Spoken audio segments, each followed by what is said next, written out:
Bonjour et bienvenue au Musée des Beaux-Arts. Et surtout, bienvenue à Maki Xenakis qui nous fait l'honneur d'être ici aujourd'hui pour parler de la réédition de son ouvrage « Les Folles d'Enfer » de la Salpêtrière. Maki Xenakis, qui est une connaisseuse déjà du musée, puisqu'elle a eu l'occasion d'exposer ses œuvres il y a quelques années dans une exposition Beauté Monstre, et qui retrouve aujourd'hui le musée pour nous parler de son ouvrage. Vous êtes autant sculptrice que dessinatrice et écrivaine, et vous avez commencé par l'architecture et le théâtre. Qu'est-ce qui, dans toutes ces pratiques, dans cette pratique multiple, comment vous définiriez-vous? C'est peut-être une question un peu impossible à répondre, mais peut-être pour commencer, pour faire prendre conscience à l'auditoire de la pluralité de votre pratique, comment vous voyez-vous?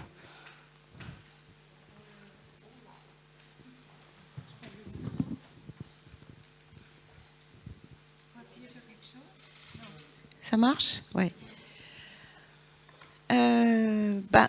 Ça, c'est une question que je n'avais pas prévue, mais je me la pose tous les matins et j'ai toujours pas de réponse. Je dirais peut-être un puzzle qu'il faut mettre en place, parce que justement, il y a des tas de pièces qui, au départ, n'avaient pas du tout l'air d'aller ensemble et qui, petit à petit, avec le temps, semblent pouvoir s'imbriquer les unes avec les autres. Donc, l'architecture, c'était plus un passage obligé, parce que voilà, dans mon histoire personnelle que je raconte de temps en temps, mon père, surtout mon père et ma mère, qui étaient artistes tous les deux, comme lui voulait que je sois une grande mathématicienne et qui trouvait que l'art c'était pas nécessaire alors qu'il était musicien et qu'elle était écrivaine, voilà, l'architecture c'était une ruse pour pas faire des maths.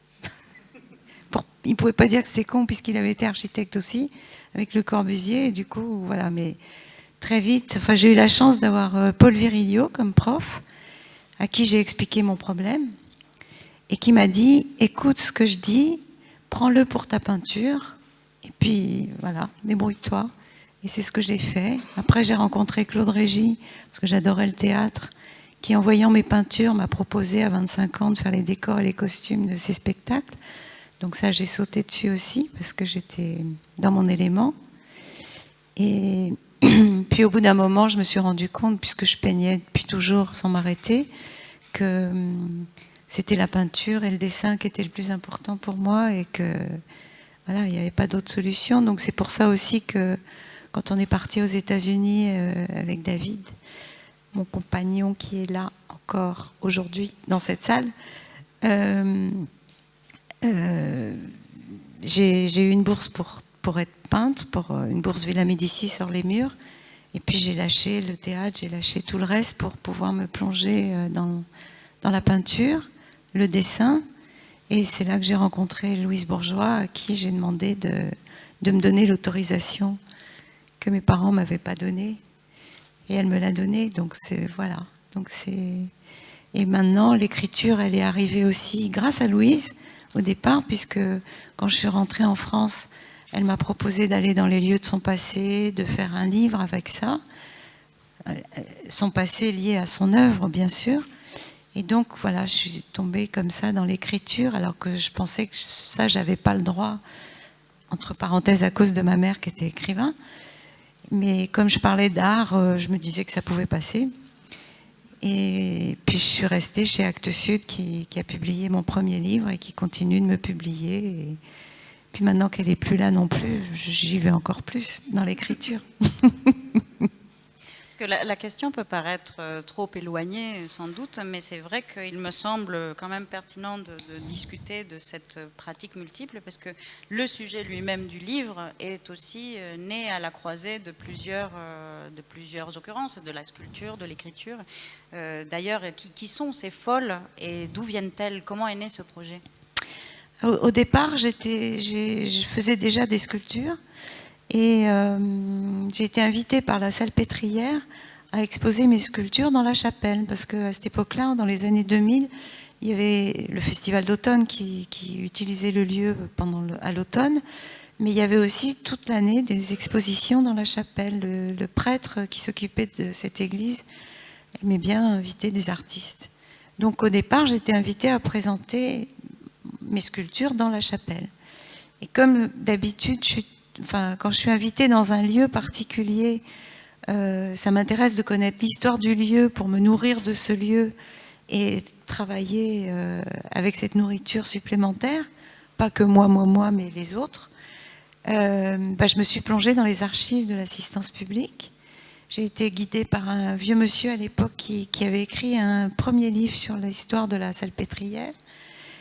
Et quand je suis tombée dans ces archives, ça a été pour moi une espèce de puits sans fond où je découvrais toutes ces femmes dont on parlait dans les archives, de tous les âges, par milliers, qui étaient enfermées. Puis ce mélange complètement surréaliste, quoi, des folles, des épileptiques, des grosses et enceintes, des criminels, des orphelines, enfin c'était hallucinant. Et un jour je parlais avec Jean-Paul Capitani, mon éditeur chez Actes Sud, en lui disant, tu te rends compte, à la Salpêtrière, je l'embêtais avec tout ça. Et c'est lui qui m'a dit, mais écoute, au lieu d'en parler tout le temps, écris un livre. J'y avais pas pensé. Et donc je me suis mise à travailler j'avais 9 mois, symboliquement c'était un hasard, pour faire toutes les sculptures, des nouvelles sculptures, parce que du coup mes sculptures, celles d'avant, me paraissaient beaucoup trop ludiques par rapport à l'histoire du lieu. Et donc j'ai commencé à faire des nouvelles sculptures dans mon atelier, tout en allant tous les matins aux archives, retranscrire tout ce que je trouvais. Et l'après-midi, je faisais mes sculptures, et le soir, je réécrivais dans mon... Parce que c'est jusqu'à l'arrivée de Charcot. Je me suis arrêtée à Charcot parce que je me suis dit que les psychanalystes allaient me sauter dessus si je parlais de ça. Donc, puis ça faisait beaucoup quand même depuis ça faisait 200 ans d'histoire déjà de toutes ces femmes. Elles ont été jusqu'à 8000 ensemble. Et il y avait tellement de documents. Donc je me suis concentrée sur ces 200 années en essayant d'être chronologique et de redonner vie à toutes ces femmes qui avaient été enfermées là, et par l'écriture et par la sculpture. Donc c'est vrai que c'était pour moi formidable de pouvoir à la fois m'exprimer dans la sculpture et dans les mots, parce que c'est deux manières différentes de s'exprimer. Et je voulais surtout les rendre vivantes. Et donc pour la republication de ce livre, puisqu'il est sorti en 2004 au moment de l'expo, il est sorti pour l'exposition. Donc en fait la première édition, il n'y avait que des photos de l'atelier. Et là j'ai sauté sur l'occasion pour la réédition de mettre des photos dans la chapelle de la Salpêtrière pour montrer, parce que j'ai réussi à en faire à peu près 260. 260 sculptures en ciment armé. C'est une entreprise un peu folle en elle-même. Oui, oui. Est-ce qu'il y a eu quelque chose de l'ordre de la passation hystérique presque? C'est Charcot qui s'est occupé de toutes ces folles qu'il a fini par nommer hystériques. Est-ce qu'il n'y a pas eu quelque chose de ce genre-là? Est-ce que vous n'avez pas été un peu possédé par ces voix-là? Si, j'étais complètement... C'était une catharsis pour moi-même, ma propre folie, puisque j'ai toujours été...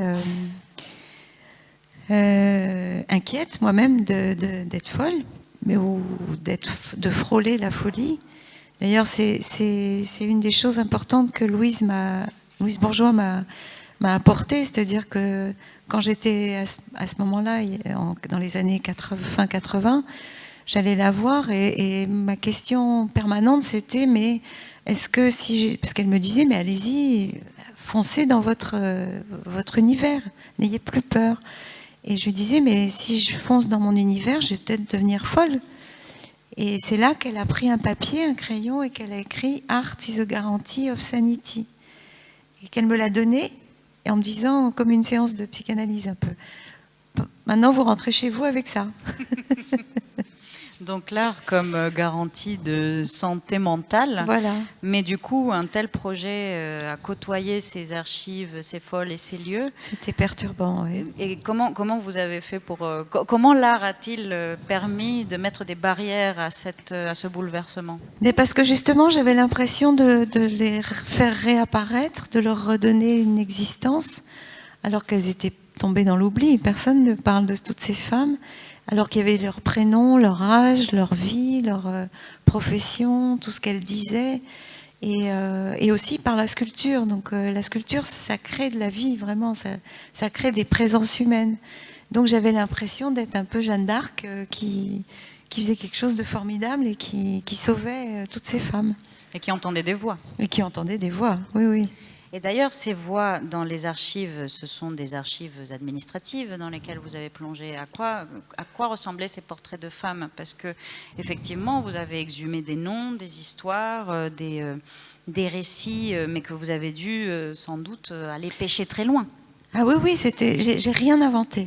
Tout est retranscrit. Alors, j'ai utilisé cette écriture sans ponctuation parce qu'il y avait différents styles d'écriture. Il y avait le vieux français, où là, c'était vraiment dur de comprendre, parce que c'était que des mots qui n'existent plus chez nous, et qu'il fallait transformer, mais en gardant le style, pour qu'on puisse comprendre.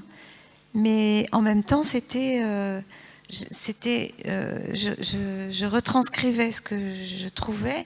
C'était au départ, c'est des registres faits par les sœurs, parce que c'était des religieux et des religieuses qui s'occupaient des femmes et qui mettaient dans la marge donc le nom, le prénom, le nom, l'âge, la date de l'enfermement, la raison de l'enfermement, et puis après dans la marge, suicidée ou morte ou évadée. Et puis dans d'autres registres, il y avait des témoignages de gens. Petit à petit, il y a eu de plus en plus de témoignages.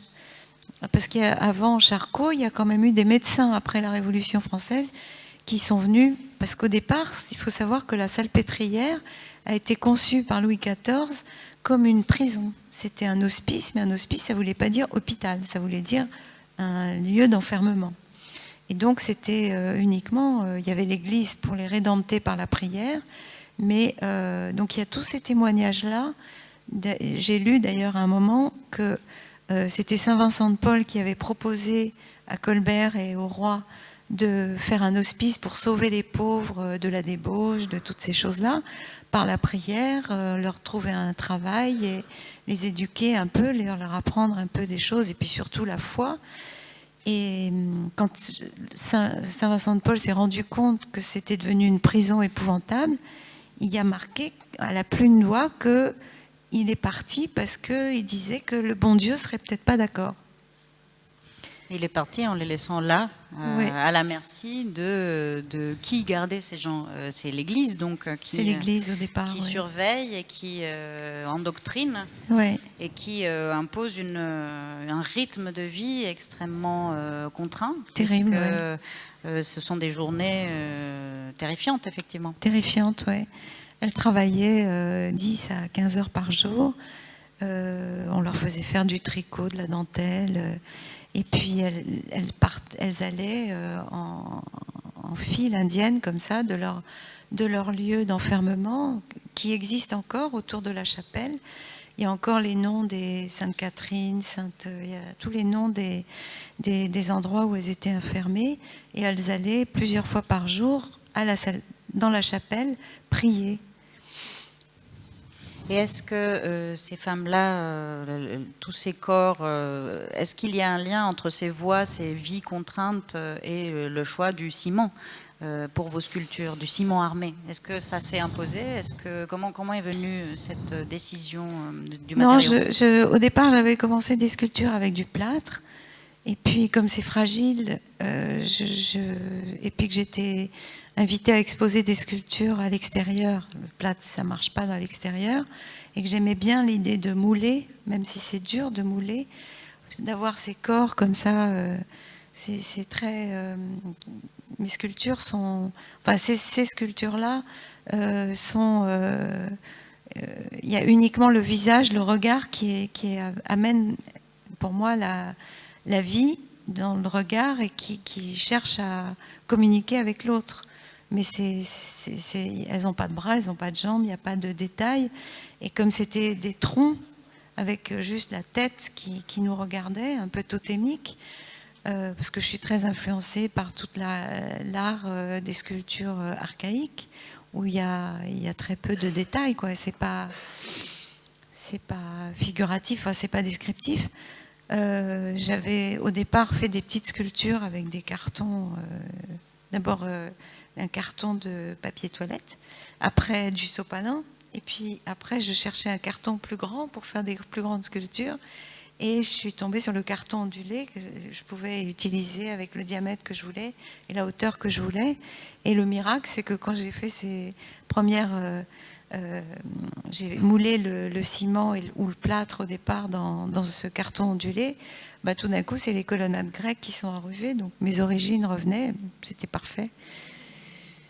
Et donc j'ai continué comme ça me convenait bien et je pouvais utiliser toutes les tailles que je voulais. Donc au départ, dans la chapelle, tous mes amis me disaient « Oh là là, tu vas exposer dans la chapelle, mais tu ne te rends pas compte, tes sculptures, elles ne vont pas tenir le coup, elles sont trop petites, elles sont trop fragiles, tu vas te rater, quoi. C'est pas possible. » Alors j'étais embêtée parce que je voulais quand même faire cette exposition, puis j'étais prise par le truc, donc je me suis mise à en faire des très très grandes, puis après je me suis dit non, je passe un temps fou à faire des grandes sculptures.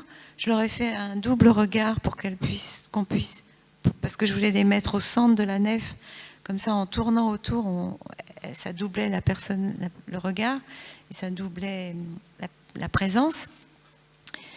Et puis après, je me suis dit non, je ne vais jamais y arriver, effectivement, ça va être ridicule dans cet espace immense. Et la hauteur, je ne peux pas combattre avec elle, elle est trop haute.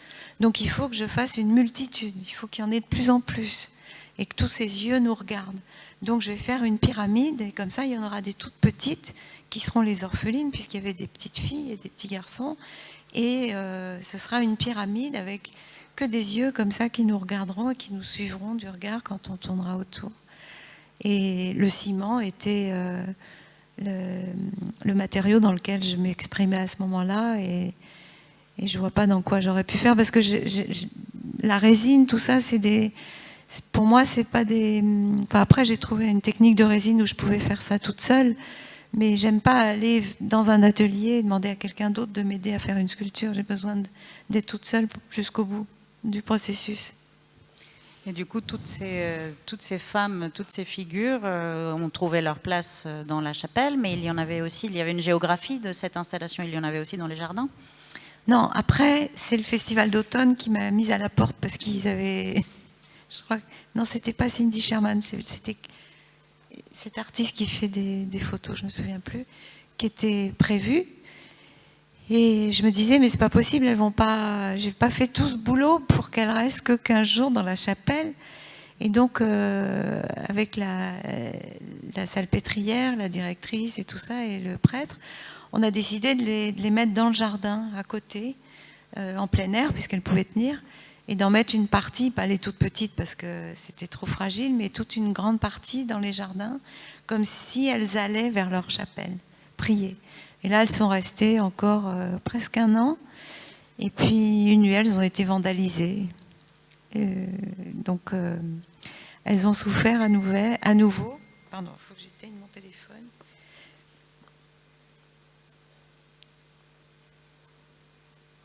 Elles ont souffert à nouveau. Elles sont revenues dans mon atelier. Je les ai toutes restaurées. Donc, elles étaient fendues.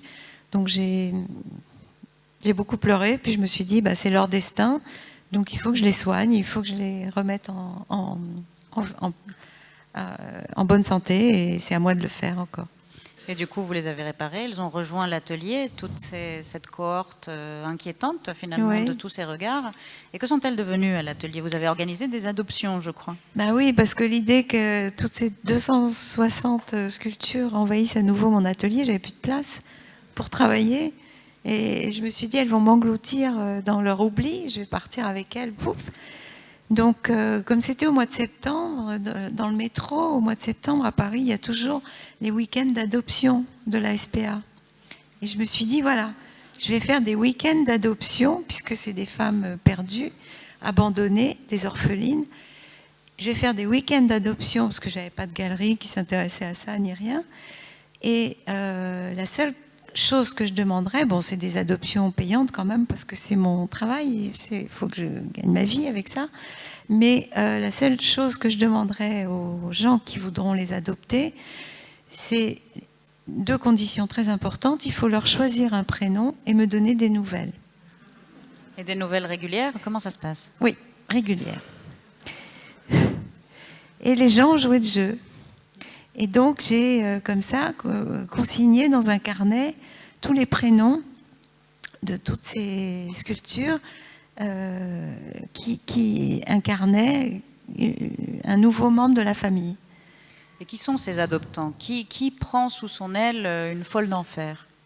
Alors, il y a un peu de tout. Là, elles sont exposées, celles qui restent, avec moi encore, qui ne sont pas encore adoptées. Il y en a encore... les Guerlain, ils en ont adopté 102. Donc ça fait beaucoup. Mais après, il y en a eu une centaine. Il m'en reste une cinquantaine, en fait. Mais du coup... Puis alors, ce qui est très drôle, c'est que quand j'en avais plus assez dans mon atelier, je me suis mise à en refaire parce qu'elle me manquait. Et ça, je m'y attendais pas du tout. Mais je me sentais toute seule, il fallait que j'en refasse. Donc j'en fais régulièrement quand il y en a trop qui s'en vont. Elle se rematérialise à l'atelier. Oui, je ne peux pas m'en empêcher. Donc les parents adoptifs, donc à Issoudun, quand j'ai exposé, le vernissage était en février dernier. Et puis il y a eu le livre qui devait être réédité à ce moment-là. Et je me suis dit, je vais mettre les prénoms que j'ai récupérés de toutes ces adoptions dans le nouveau livre. Donc il y a la liste des prénoms. Puis j'ai pas eu le temps de mettre tous les témoignages, puis ça aurait transformé trop la mise en page. Mais je les ai mises dans l'exposition à Issoudun, parce qu'elles sont exposées dans le cloître d'Issoudun. Et c'est la salle des femmes, parce que c'était dans toute la France qu'il y avait ce principe d'enfermer les femmes et les hommes avec au milieu la chapelle. Donc il y a la salle des femmes à Issoudun, il y a la chapelle qui est très belle, et puis il y a la salle des hommes plus loin. Donc les folles d'enfer, elles sont dans la salle des femmes, dans un endroit magnifique. Et j'avais fait au moment de l'exposition aussi un enregistrement de voix de femmes qui lisaient des fragments du texte des folles d'enfer. Je ne suis pas du tout en train de répondre à votre question, mais ça va venir. C'est quand même très bien. Et donc à ce moment-là, je voulais des voix authentiques, des voix de tous les âges. Et j'avais rencontré des gens qui pouvaient enregistrer. Et donc j'avais demandé à mes filles, qui avaient 10 ans à l'époque, elles sont jumelles, ma mère, une vieille dame, la directrice de l'école qui avait une belle voix de fumeuse, que j'ai été voir, qui croyait que j'allais lui parler de mes enfants, mais je lui ai dit non, je voudrais vous demander de lire un texte. Elle a dit ok. Et puis des amis comme ça, et donc il y a un enregistrement comme ça qu'on peut même trouver sur mon site, où chaque voix lit comme ça des fragments de ce passage. Et ça fonctionne bien. J'ai fait aussi une vidéo avec les photos des sculptures dans la seule chapelle, dans l'atelier, enfin toute leur histoire. Bref, pour revenir à votre question, donc j'ai repris tous les témoignages que j'avais eus depuis cette époque-là, plus des nouvelles, parce que j'ai tiré les oreilles à certains en disant « mais alors, j'ai pas de nouvelles, comment ça se fait ?» Donc, ils m'ont donné des nouvelles fraîches et j'ai consigné comme ça tout ce que j'avais, une partie de ce que j'avais comme nouvelles. Et peut-être que celle qui m'a le plus touchée, c'est... J'étais dans le sud à présenter une nouvelle fois les folles d'enfer, les sculptures et le livre, il y a une dizaine d'années. Et il y avait des femmes qui lisaient des fragments du livre. Puis après, j'avais quelques orphelines des sculptures qui étaient à vendre après la lecture. Et il y a une femme qui est arrivée avec un petit garçon de 11 ans et très timide, mais qui me dit, voilà, je voudrais vous acheter une petite orpheline pour mon fils. Et ce fils était noir et elle était blanche, donc elle venait de l'adopter, enfin elle l'avait adopté plutôt. Et le petit garçon était très timide, mais il était très vif. Et je lui ai dit, bah, tu choisis celle que tu veux. Donc il a choisi celle qu'il voulait. Puis je lui ai dit, mais il faut que tu lui trouves un nom. Et il m'a dit, bah, elle va s'appeler Oreillette. Et après, je lui ai demandé, mais pourquoi tu veux qu'elle s'appelle Oreillette? Et il m'a dit, parce qu'elle va écouter tous mes secrets.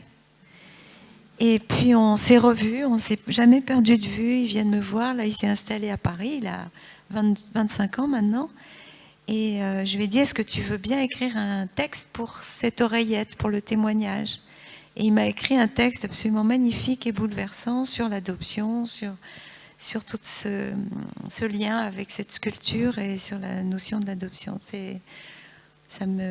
Voilà, ce qui est merveilleux pour moi, c'est ça, c'est que quand l'art peut, le bonheur que j'ai à faire quelque chose, une sculpture, donner de la vie à une sculpture, donner un sens à la vie et le donner à l'autre qui tout d'un coup le reprend et revit cette émotion, là, c'est gagné. Et du coup, ces corps meurtris ont retrouvé une autre vie. Elles guérissent doucement oui. Par l'adoption. Oui, puis elles font du bien aux autres parce que maintenant elles font, les gens parce qu'elles sont pas terrifiantes normalement mes sculptures. Elles font pas peur comme la sculpture de comme la misère. Comme la misère. Au contraire, elles sont plutôt dans la question de pourquoi. Mais elles sont normalement, pour moi, je les ai faites pleines de vie et il faut qu'il y ait un lien d'amour ou d'empathie avec l'autre. Et normalement, ça marche. Puisque cet intérêt pour les histoires de femmes silencieuses, ou en tout cas confinées au silence, c'est quand même quelque chose qui vous travaille aussi par ailleurs. Il n'y a pas que ces folles d'enfer. Notamment dans votre œuvre dessinée, je pensais à ces petites bonnes femmes ou aux créatures que vous avez fait il y a quelques années, ou des textes comme celui de Louise Sauvez-moi. Est-ce qu'il y a là-dedans ce sujet sur les femmes? Est-ce que c'est que ce soit des femmes puissantes ou des femmes déclassées ou Qu'est-ce que vous cherchez à explorer? Est-ce que c'est leur fragilité? Quelle est la question qu'elles posent et que vous leur faites nous poser? Ou les questions? Peut-être que en étant moi-même artiste femme et ayant l'âge que j'ai, quand j'étais jeune artiste, je me suis retrouvée confrontée à un milieu assez macho. Je ne veux pas faire me raccorder à MeToo ni tout ça parce que c'est la mode, mais c'est vrai que ça m'a surpris, ça m'a choquée et j'étais interloquée parce que pour reparler de mes parents, eux par contre ils ne l'étaient pas du tout.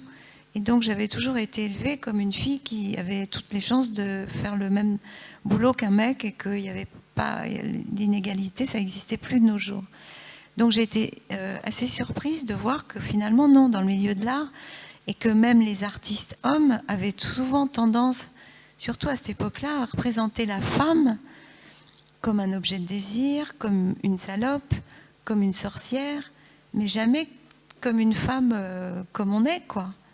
Et petit à petit, surtout en devenant mère, parce que quand j'ai eu 3 enfants, donc il y a eu beaucoup à ce moment-là d'hommes dans le milieu, que ce soit des galeristes, des artistes, des gens des musées, qui me disaient si tu es enceinte, si tu as des bébés, tu as fait le choix de la procréation et tu as abandonné la création. Et je ne comprenais pas du tout ce qu'ils voulaient dire, quoi. Et donc ça m'a poussée à devenir féministe malgré moi, enfin à m'intéresser à cette question-là et à me dire mais finalement oui, il y a une différence et moi j'ai envie de parler de la femme telle qu'on peut se ressentir nous, les femmes créatrices, et pas toujours parce que j'entendais des discours d'hommes créateurs, des amis qui me parlaient de la création, le phallus, la force, le truc. Et je ne comprenais pas, quoi. Et je me suis dit, je vais mettre les pieds dans le plat et je vais montrer toutes ces Vénus préhistoriques. Je vais partir de ces Vénus préhistoriques qui d'après moi, sont faites par des des femmes préhistoriques qui faisaient des autoportraits, parce qu'elles avaient le temps dans leur grotte de s'occuper du feu et des enfants et petit à petit d'elles-mêmes, alors que les hommes allaient chasser. Mais bon, c'est mon interprétation, mais elle me plaît. Et donc, c'est elles qui ont fait ces autoportraits, parce que ce n'est pas des représentations que les hommes sont habitués à faire de la femme. Ils ont des stéréotypes de la femme, encore une fois, soit dans la séduction, soit dans la pute, soit dans la salope, soit dans la sorcière, mais pas dans... Voilà, avec une maternité, avec un corps qui existe et avec lequel on doit vivre et qui se transforme. Donc j'ai consciemment, en plus avec l'expérience de Louise Bourgeois, qui a été aussi dans ces domaines-là, dans ce qu'elle représentait dans ses sculptures, dans cette chose dans laquelle je me sentais bien. Puis ça me faisait du bien aussi de changer de forme de représentation féminine avec toutes ces femmes, parce que les femmes totémiques, comme les folles d'enfer ou celles qui sont en ciment, elles n'ont aucun attribut féminin. Elles sont même phalliques, on me l'a fait remarquer d'ailleurs pour essayer de me provoquer. Mais, et pourtant, souvent, quand les gens voient ces sculptures, ils les nomment au féminin. Ce qui est étrange, parce qu'elles n'ont pas d'attribut féminin. Mais j'avais besoin, moi aussi, après tout ce travail sur les femmes dans la souffrance des folles d'enfer, de retourner vers une féminité plus douce et plus tendre, plus attachante et plus maternelle.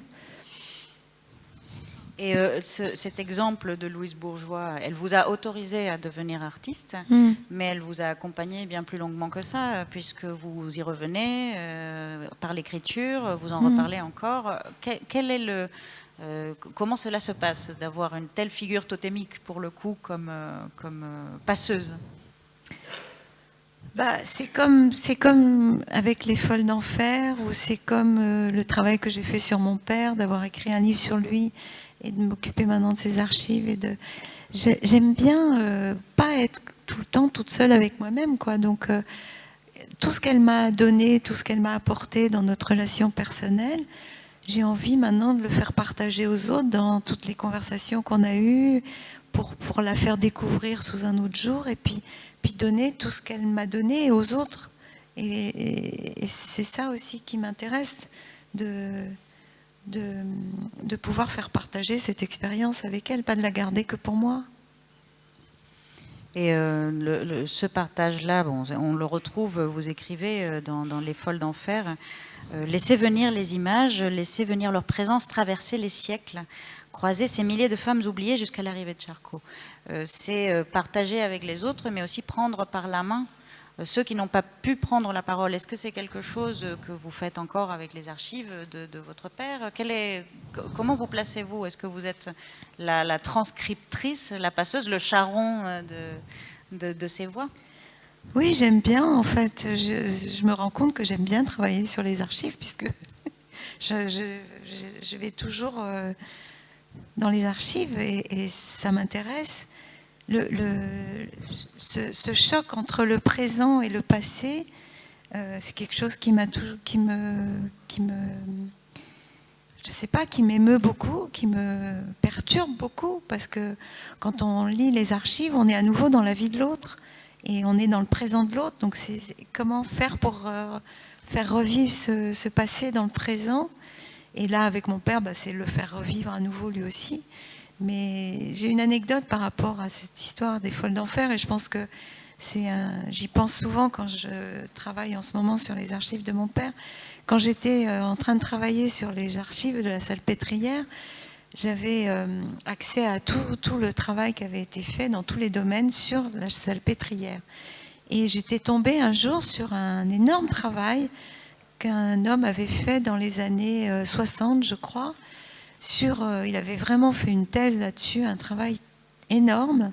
Et lui, sur la même période que moi, de cet endroit, il ne s'était attaché que... Parce que c'était à l'époque une sorte de ville qui vivait en autarcie. Donc il y avait des potagers, et des cochons, des vaches, des poules, des lapins, parce qu'il fallait qu'ils vivent en autarcie. enfin le plus possible. Et donc, il avait étudié le mètre carré, combien il faisait de salades et de choux et de carottes tous les ans, et combien il y avait de cochons, combien il y avait de poules, Et je me disais, c'est fou parce que sur le même sujet, lui il s'intéresse aux animaux et aux volailles et aux potagers, et moi je m'intéresse aux femmes. On a vraiment une division différente alors qu'on a le même outil de travail. Et donc, maintenant que je prépare cette expo sur mon père et que je travaille sur ses archives, je me dis que forcément, moi aussi, c'est faussé. Je m'intéresse à certaines choses qui sont dans ces archives, mais qu'il y a, par exemple, des musicologues qui ne s'intéressent pas du tout à ça, mais qui s'intéressent à d'autres domaines. Donc, finalement, chaque personne qui s'intéresse à un même sujet montre aussi en étant le passeur, une partie de ce qui l'intéresse lui, donc ce qu'il est.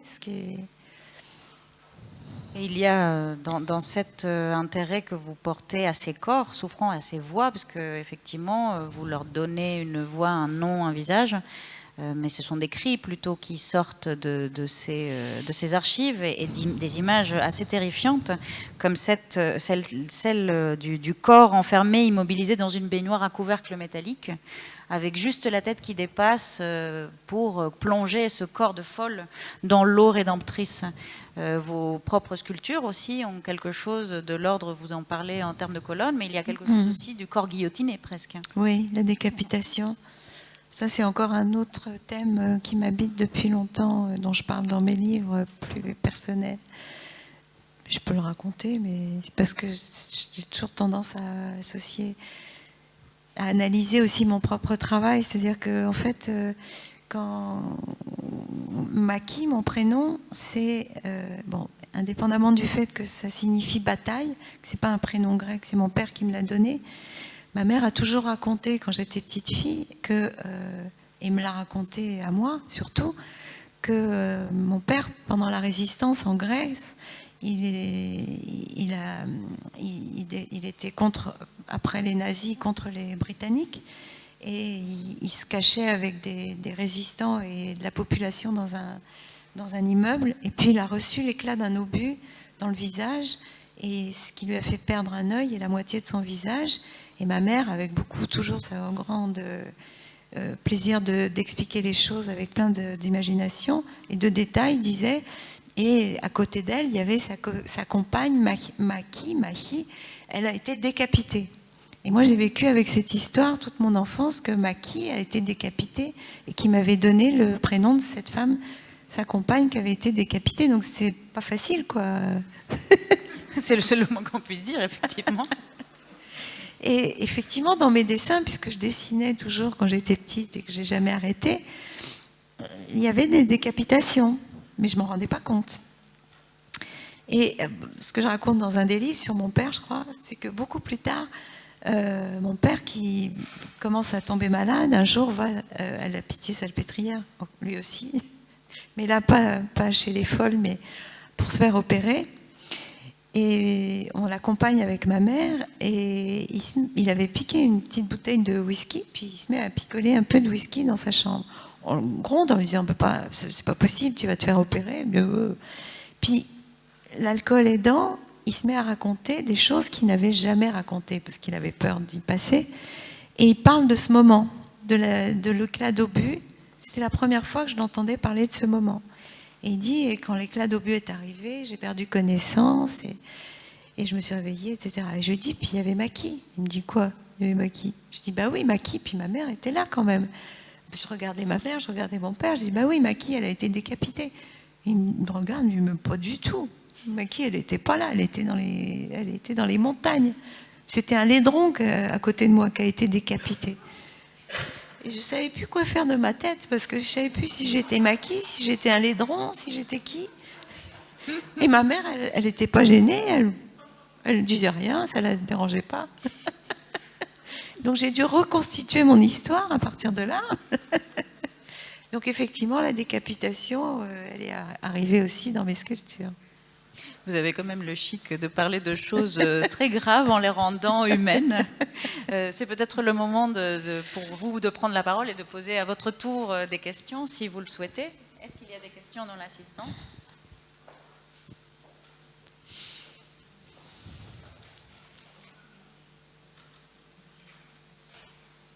Non, pas du tout.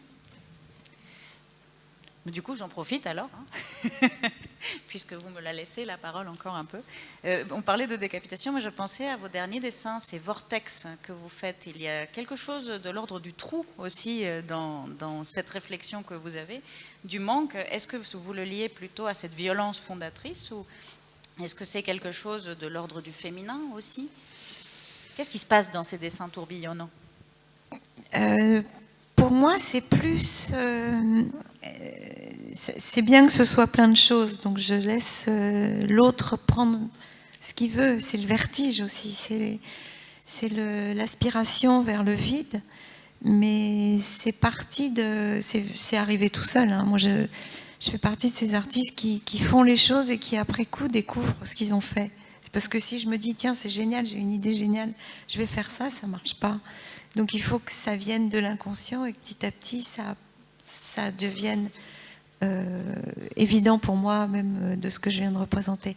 Donc en fait, au départ, c'était toute une série de pastels avec des formes cellulaires qui partaient dans tous les sens et qui étaient dans des courants contraires, des batailles quoi, d'énergie contraire, mais c'était tout bouché quoi.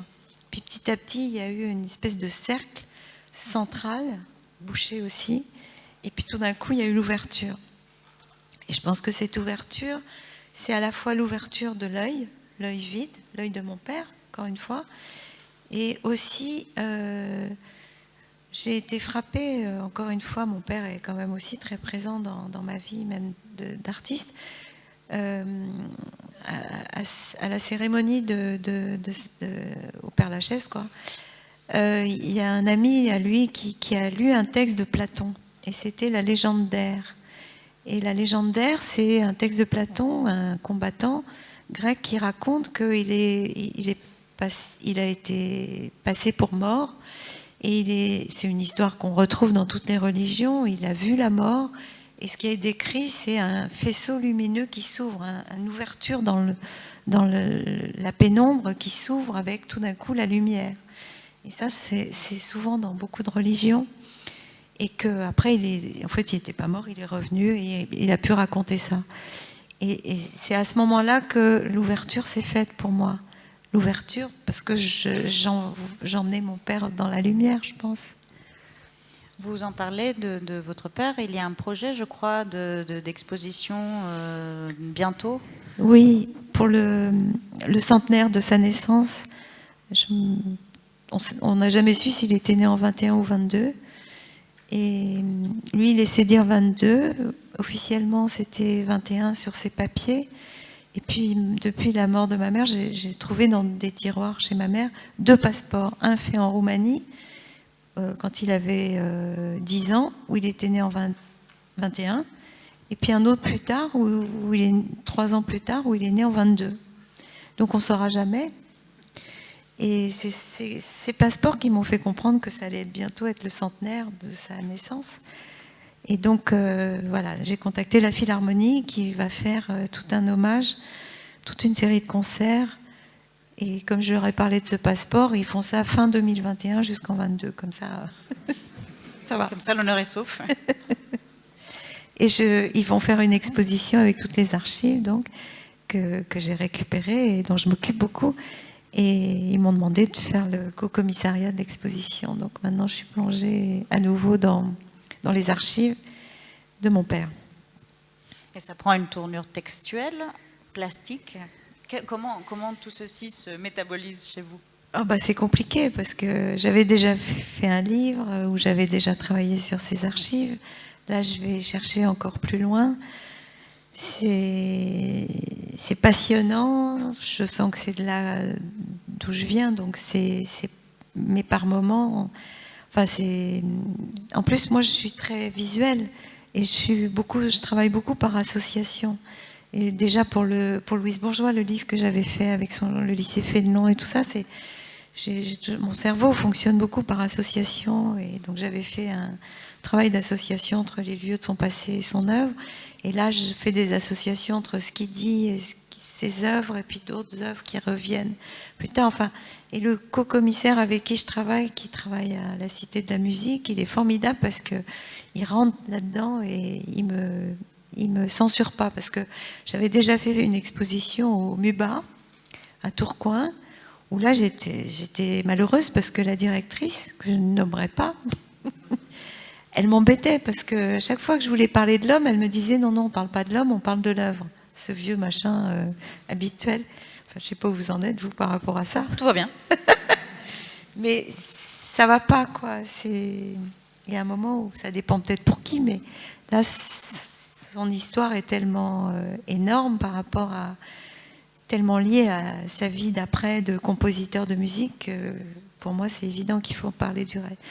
Mais voilà, donc c'est passionnant, mais en même temps, j'ai beaucoup... Bon, je me suis mise à travailler là-dessus au début du confinement, donc au moins j'étais utile à quelque chose, puisque toutes les expos que j'avais prévu de faire, qui étaient prévues, sont mortes-nées.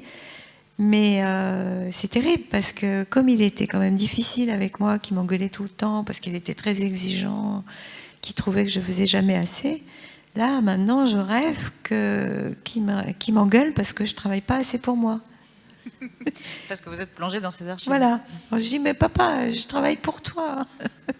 Mais il ne veut rien entendre, c'est terrible. Et du coup, est-ce que c'est l'homme que vous êtes en train d'exhumer de ces archives, le musicien, puisque dans la palette de vos activités, où est la musique? Où est la musique pour moi? Oh, bah, c'est-à-dire que je vis plus trop dans la musique, plus dans le silence avec le temps. Mais c'est-à-dire, je me suis rendu compte tardivement que j'avais pas été éduquée comme tout le monde, parce que moi j'étais élevée dans la musique contemporaine, et donc ça m'a jamais choqué, la musique contemporaine. Puis la musique classique aussi, bien sûr, mais peut-être que c'est parce que c'est trop proche de moi, mais j'écoute la musique comme tout le monde, mais pas plus ni moins. Mais quand j'écoute sa musique, là, c'est tout à fait différent, quoi. Ça devient quelque chose de personnel où je le retrouve. Je retrouve sa présence dans sa musique maintenant. Parce que je me disais ça par rapport à vos sculptures, précisément, il y a un côté très rythmique et très musical. Il n'aimait pas du tout mes sculptures. Pas du tout? Non. Il disait, mais quand est-ce que tu vas passer à l'abstraction? Qu'est-ce que c'est que ça? Pourquoi tu es figurative? Non. Pas du tout grâce. Non. Impossible.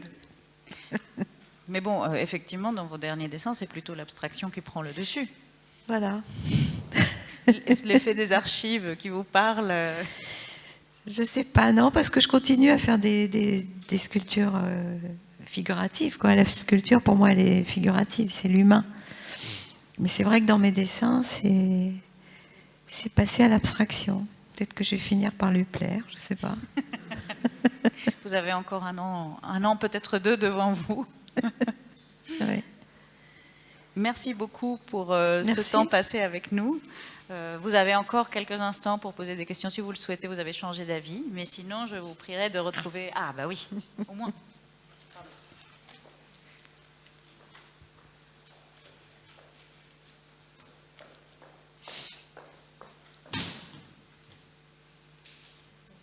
Bonjour.